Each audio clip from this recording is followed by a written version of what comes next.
on some things behind the scenes, so there will be no New World Next Week today.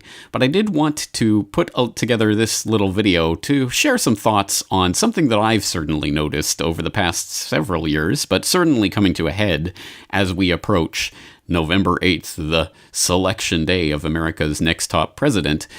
And I don't think it takes a lot of digging or a lot of deep contemplation to figure out what the themes and memes of this presidential puppet selection cycle are.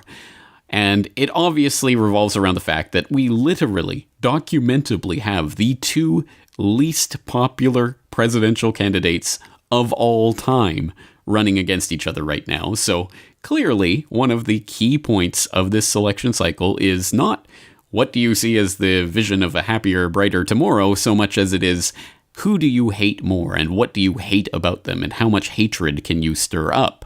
So this is reflected everywhere online by a public that sees this hate rising and, well, participate. You have to choose a side, but sometimes it's hard to choose a side in the hatred. I hate both Trump and Clinton. What should I do? Well, it's almost as if people are being directed into this spiral of hatred, which manifests, of course, as outrage and then violence. And, well, I think you wouldn't be far off the mark if that's the conclusion you came to. We're told that Trump tells us that Clinton has tremendous hate in her heart, and we're told that Trump will make America hate again. We're told that hating Trump isn't enough. So, of course, ugly, bloody scenes take place as protesters attack Trump supporters. We're told that a violent response to Trump is as logical as any. Sorry, liberals. We're told to be outraged over Trump's threats to punish Hillary Clinton, and we're told to be outraged over the suggestion that the election might be stolen. We're told to be outraged over Hillary Clinton's comments about the basket of deplorables. We're told even to be outraged about statues. And unfortunately, the outrage does not stop at the borders of the United States. This is increasingly a worldwide phenomenon. We're told, for example, to be outraged about Brexit, and we're told that Europe's Muslims hate the West, and we're told that the world hates Russia, and Russia hates it back.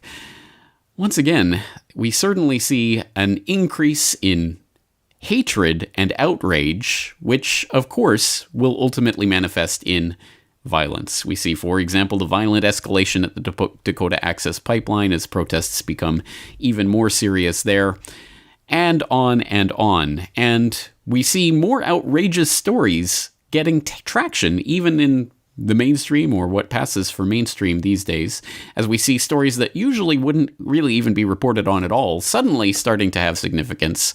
We see a lot of stories coming around, for example, about election theft and how it functions and the fact that it is functioning. Of course, this story has been around for at least a decade and a half, and there's been a lot of documentable and verifiable information that I've talked about here on the Corbett Report before about how electronic voting, for example, can be easily rigged and votes stolen. And we've talked about it in previous elections or referenda, for example, in the Lisbon Treaty referendum in Ireland and places like that.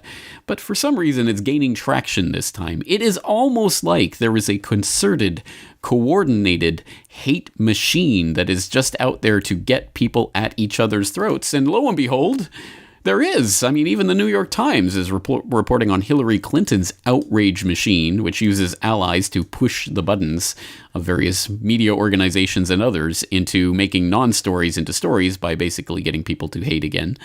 And I think we would be naive at best to believe that this hatred and outrage machine starts and ends with the Hillary Clinton campaign. It is a much more widespread phenomenon than that. It is a coordinated agenda to get people to hate each other, hate their neighbor, be at each other's throats, divide friends from friends and family from family, divide us in every way possible to atomize us, smash us down, get us to stop thinking about any type of cooperation or any type of trust or any way that we can possibly relate to each other outside of the political arena. That is the only arena that we're supposedly allowed to engage with each other in, and only then by hating everyone else and making it about our team versus that team. Now, this is a big problem, and it is, as I say, not limited to this election. It is not limited to the United States.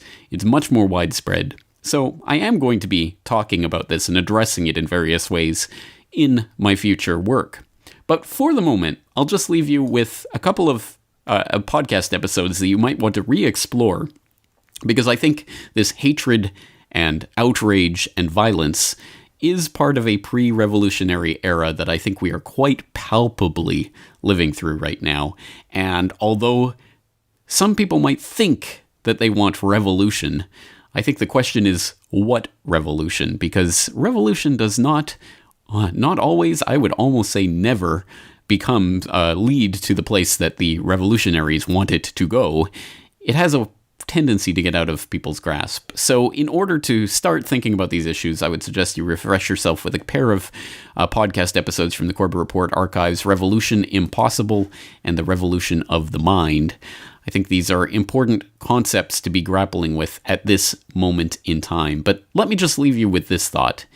If we are being taught to hate and be outraged and be violent and be at each other's throats by the mainstream media and all of the apparatus and organizations and institutions of the establishment and the deep state, then what is the answer to that? How do we fight back against that hatred? I'll leave you to ponder that.